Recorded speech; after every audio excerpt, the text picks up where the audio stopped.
মেয়েরা যতই western dress পরি না কেন, শাড়িটা হচ্ছে মেয়েদের কাছে একটা ইমোশন। এখন যদি হালকা পাতলা একটা শাড়ি হয় তাহলে আমরা অনায়াসেই ক্যারি করতে পারবো, আর বেশি ঝামেলাও হয় না। শুধু শাড়ি পরলে তো হবে না, মেকআপটাও তার সঙ্গে ঠিকঠাক ভাবে করতে হবে। তো ফার্স্টেই দেখো আমি মুখটা ভালোভাবে ক্লিন করে নিয়েছি, দেন আমি অ্যাপ্লাই করছি টোনার, তারপরে অ্যাপ্লাই করছি ময়েশ্চারাইজার। তো তোমরা এখানে পন্ডস বা নিভিয়াও ইউজ করতে পারো, ওইগুলো রিজনেবলের মধ্যে আছে। যেহেতু গরমকাল পড়ে গেছে আর আমার মুখে প্রচন্ড ওপেন পোরস আছে, তাই আমি সিলিকন বেস প্রাইমার ইউজ করছি। তারপরে আমি ফাউন্ডেশন অ্যাপ্লাই করেছি। তো ফাউন্ডেশনটা আমি কি ইউজ করেছি জানতে চাইলে কমেন্ট করতে হবে। পরে আমি অ্যাপ্লাই করেছি হাইলাইটার। তো এখানে আমি ইনসাইড কসমেটিক্সের 02 অ্যাপ্লাই করেছি।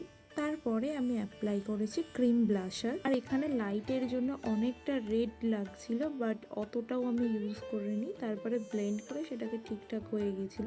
দেন অ্যাপ্লাই করেছি পাউডার, আর তারপরে অ্যাপ্লাই করেছি হাইলাইটার। তো এখানে আমি হাইলাইটারটা খুব একটা বেশি দিইনি। দেন চলে আসা যাক আই মেকআপে। তো আজকের আই মেকআপটা শুধু ব্রাউনের ওপর করেছি। দেন পরেছি মাস্কারা, আর এই যে চোকারটা আমি পরেছি, তো এটা আমি নিয়েছি মিশো থেকে। তোমাদের লিঙ্ক লাগলে অবশ্যই কমেন্ট করো, আমি লিঙ্কটা ডিএম করে দেবো।